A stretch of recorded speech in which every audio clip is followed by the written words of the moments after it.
오늘 새벽 우리에게 주신 하나님 말씀은 구약성경 욥기 17장의 말씀입니다. 나의 기운이 쇠하였으며 나의 날이 다하였고 무덤이 나를 위하여 준비되었구나. 나를 조롱하는 자들이 나와 함께 있으므로 내 눈이 그들의 충동함을 항상 보는구나. 청하건대 나에게 담보물을 주소서. 나의 손을 잡아줄 자가 누구리이까? 주께서 그들의 마음을 가려 깨닫지 못하게 하셨사오니 그들을 높이지 마소서. 보상을 얻으려고 친구를 비난하는 자는 그의 자손들의 눈이 멀게 되리라. 하나님이 나를 백성의 속담거리가 되게 하시니 그들이 내 얼굴에 침을 뱉는구나. 내 눈은 근심 때문에 어두워지고 나의 온 지체는 그림자 같구나. 정직한 자는 이로 말미암아 놀라고 죄 없는 자는 경건하지 못한 자 때문에 분을 내나니 그러므로 의인은 그 길을 꾸준히 가고 손이 깨끗한 자는 점점 힘을 얻느니라. 너희는 모두 다시 올지니라. 내가 너희 중에서 지혜자를 찾을 수 없느니라.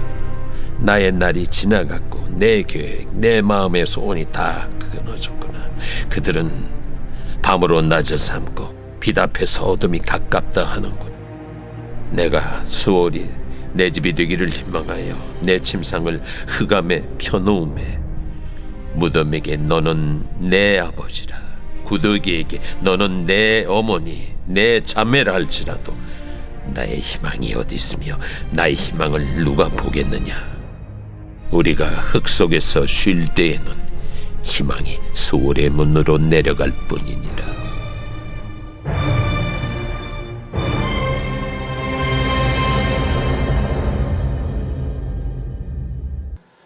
오늘의 말씀도 지난 본문에 이어서 욥의 계속되는 고통 속에 있음을 보여주고 있습니다. 더군다나 욥의 이야기를 듣고 찾아온 친구들은 욥을 위로하기보다는 오히려 그를 공격하고 무자비하게 말로 그들을 상처를 냈습니다. 욥이 당하는 그 고난은 너가 하나님께 죄를 지었기 때문에 너는 하나님께 벌을 받는 것이라 라고 말했기 때문입니다. 이런 상황 가운데 욥은 점점 기운이 쇠약해져 가고 모든 것들이 다 무너져 내려가고 있었습니다. 그래서 그는 1절의 말씀에 이렇게 탄식을 하고 있습니다. 나의 기운이 쇠하였으며 나의 날이 다하였고 무덤이 나를 위하여 준비되었구나 라고 말합니다. 욥은 이제 더 이상 희망이나 소망이 없고 오로지 절망 가운데 죽음만이 자신에게 남아있다라고 판단을 했습니다. 몸의 기운이 다 사라지고 그리고 자기를 기다리는 것은 오직 무덤뿐이라고 생각을 합니다. 욥은 친구들의 말 때문에 좌절감을 느끼는 가운데 하나님을 바라봅니다. 자신의 의로움을 인정하실 분은 오로지 하나님뿐이었기 때문이죠. 그래서 3절의 말씀에 이렇게 말하죠. 청하건대 나에게 담보물을 주소서. 나의 손을 잡아줄 자가 누구리이까? 라고 말합니다. 욥은 하나님께서 친구들의 그 비난에 맞서서 자신을 위해 보증인이 되어 주실 것을 간구를 합니다. 친구들이 자신을 둘러싸고 한 목소리로 공격하는 그런 상황 가운데서 욥은 보증인이 되어 그의 손을 잡아주실 분이 오직 하나님뿐임을 고백하고 또 하나님만의 그를 도우실 유일한 분이었기 때문이었습니다.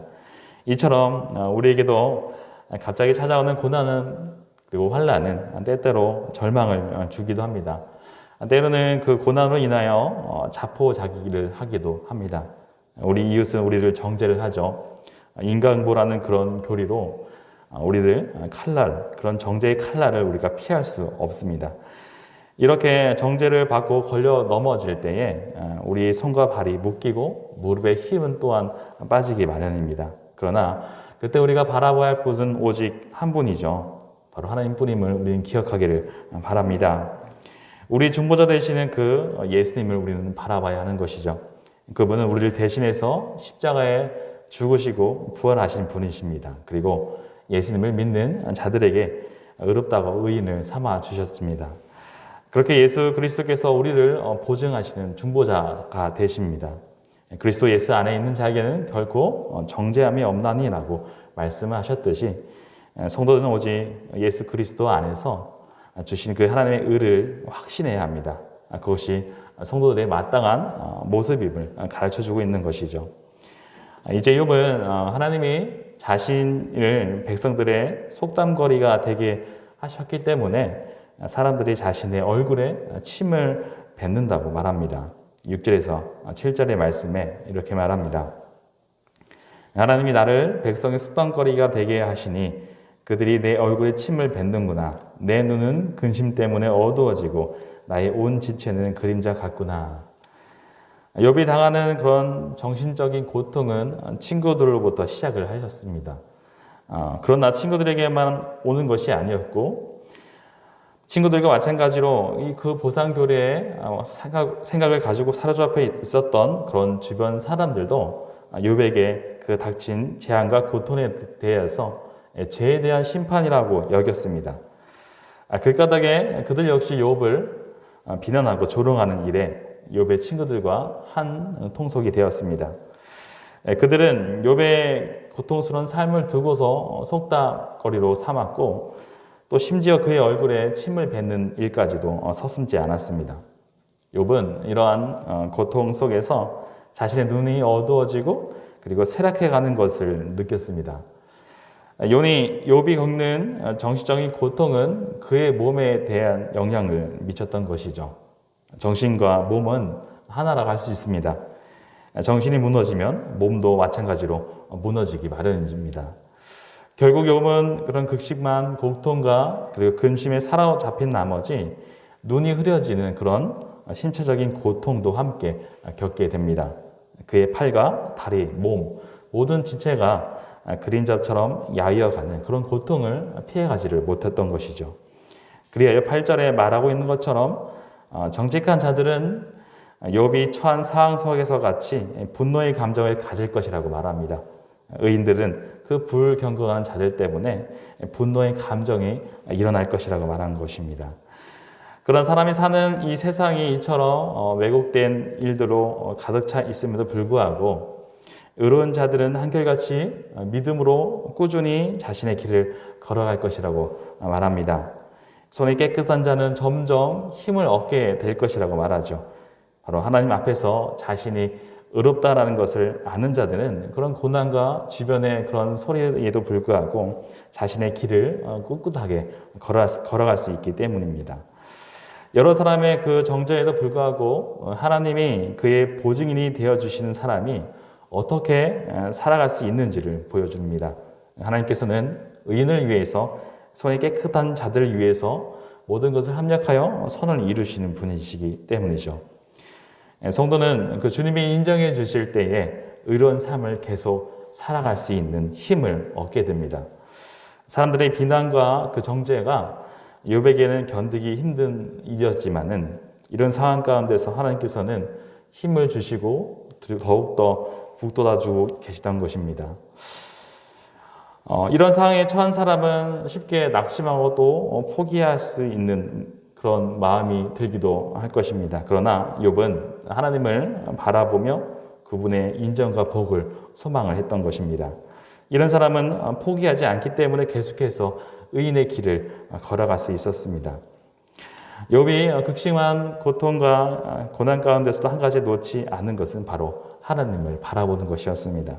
자신을 그 둘러싼 상황이 매우 어렵고 또 주위 사람들의 비난과 핍박에도 하나님께서 친구가 되어주셔서 능력을 주실 때 바로 그 십자가의 길을 걸어갈 수 있게 된 것입니다. 고난은 때로는 우리로 하여금 더 집중하여서 주님을 바라보게끔 만들기도 합니다.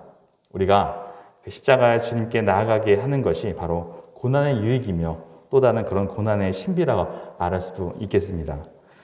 우리는 고난이 없을 때 얼마나 주님을 바라보며 의지하는가 한번 자문해 보시길 바랍니다. 혹시 주님을 생각하지 않으며 사는 날이 더 많지는 않았는지, 오히려 고난 때에 주님께 더 매달리며 주님께 기도로서 무릎 꿇는 삶을 살고 있지는 않은가라고 한번 돌아보기를 원합니다. 그래서 이 고난 때에 주님께 돌이키게 하는 것이 바로 고난이라고 할 수 있습니다. 우리가 주님께 힘을 얻고 위로와 그리고 인정하심을 얻는다면은 사방에서 애워싸여도 우리는 살아갈 수가 있습니다. 주님께서 위로와 능력을 더해 주실 것이기 때문이죠. 세상 사람들이 다 몰라주고 비난해도 주님만 인정해 주시면 됩니다. 그렇다면 주님이 주시는 그 지혜와 능력으로 의인의 길을 걸어갈 수 있습니다.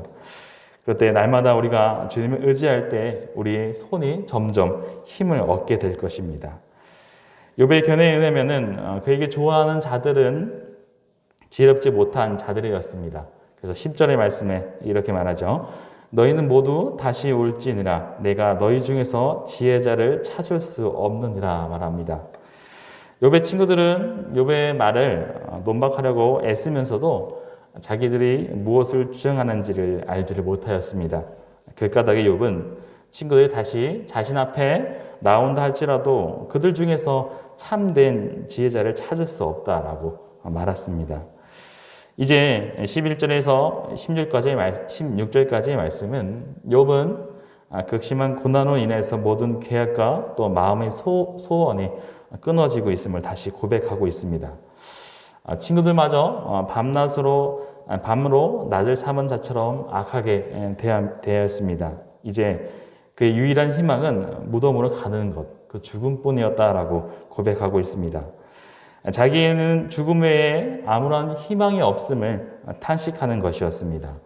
욥은 죽음이 필연적인 것임을 예상을 하고 있었습니다. 그 탓에 스올에 자기의 집터를 마련하고 어둠 속에 자기의 잠자리를 펴고 눕는 일밖에 남지 않았다라고 말합니다. 13절에서 14절 말씀에 이렇게 말한 것이죠.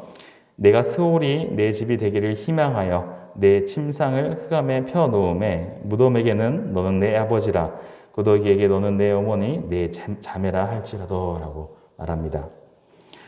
요건 이제 자기에게 있어서 죽음 외에는 아무런 희망이 없음을 탄식하는 것으로 볼 수 있습니다. 요번 이제 하나님께서 자신의 보직인이 되어 자신의 의로움을 변호해 줄 것을 호소를 하였습니다. 그래서 신앙의 길을 포기하지 않겠다고 다짐함으로 삶에 대해 긍정적인 태도를 보여준 바가 있었습니다. 하지만 자신의 그 호소에도 불구하고 하나님께서는 응답이 없었죠. 자기의 처지는 조금도 나아짐이 없었습니다. 자기에게는 오직 죽음만이 기다리는 것처럼 보였던 것이죠. 그가 가지고 있었던 그런 계획들과 목표들, 모든 것들이 다 보질 없는 것처럼 되어버린 그런 처지를 고백하고 있었습니다. 그래서 그가 삶에 대한 집착을 잃어버리고 그의 인생을 포기하려고 하고 있음을 암시해주는 본문이라 할 수 있습니다. 사실 누가 보아도 욥의 삶은 그 말처럼 모든 소망과 희망이 끊어진 것처럼 보였습니다. 그의 인생에 아무런 그런 소망이 없는 것이라 할 수 있을까요? 하나님이 보시기에는 그렇지 않았습니다. 그에게는 아직도 하나님의 남은 계획이 있었다는 것을 우리는 주목해야 합니다. 하나님은 욥을 절대로 버리시지 않으셨습니다. 욥은 그 고난이 회복된 후에 140년을 더 살고 있었습니다. 이것은 성도의 그 최후의 순간까지 자기를 포기하거나 방치해서는 안 된다는 것을 말해줍니다. 그러면 어떤 상황 가운데서 우리가 처할지라도 스스로 인생을 포기하려는 해서는 안 되는 것을 말하고 있습니다. 욥의 경우가 그랬던 것입니다. 도저히 소망이 없었던 욥이 다시 회복하고 다시 예전의 모습으로 돌아왔다면 우리는 어떤 상황 가운데서 소망을 가지지 못할 이유가 없다는 것을 본문은 말합니다. 하나님이 우리를 포기하시지 않는 한 우리에게는 아직 소망이 있음을 기억하시길 바랍니다. 야고보 사도는 야고보 5장 11절 말씀에 이렇게 말하고 있습니다. 보라, 인내하는 자를 우리가 복되다 하나니 너희가 욥의 인내를 들었고 주께서 주신 결말을 보았거니와 주는 가장 자비하시고 긍휼히 여기시는 이시니라 라고 말하고 있습니다. 우리는 이 진리의 말씀을 붙드시길 바랍니다. 오늘 하루 살아가는 그 성도들의 삶 가운데 우리를 향한 그 자비하시고 긍휼하심이 끝이 없음을 기억하시길 바랍니다. 욥의 끝이 어떤지를 우린 다 알고 있습니다. 그렇지만 우리 삶 가운데 찾아오는 고난과 환난 때문에 우리 삶을 포기하거나 우리 인생을 놓지 않는 그런 성도들이 되길 바랍니다. 욥의 인내를 통하여 하나님께서 주시는 그런 복을 우리 또한 누리는 그런 성도분들이 되시길 바랍니다. 그러기 위해서는 우리에게 필요한 것은 바로 인내라 할 수 있겠습니다. 오늘도 그 주님의 은혜 가운데 인내하며 살아가는 우리 성도님들이 되시길 바랍니다. 함께 기도하도록 하겠습니다. 사랑과 은혜가 많으신 아버지 하나님 감사합니다. 주님, 우리 삶 가운데 역경과 환난이 찾아오는 일들이 참 많이 있습니다. 그럴 때마다 우리가 욥의 인내를 배울 수 있도록 하여 주시옵소서. 아무리 우리 삶이 끝나는 것처럼 보여도 우리를 향한 하나님의 그 사랑과 또 긍휼하심과 자비하심은 끝이 없음을 우리가 기억하게 하여 주시옵소서. 날마다 주님을 의지하면서 주님께 모든 것을 맡겨드리는 삶을 살게 하여 주시옵소서. 오늘 하루도 이 새벽 기도를 시작합니다. 주님, 우리 삶을 인도하여 주시고 주님의 은혜 가운데 살아가게 하여 주시옵소서. 모든 것 주님께 감사드리오며 살아계신 예수 그리스도의 이름으로 기도드립니다. 아멘.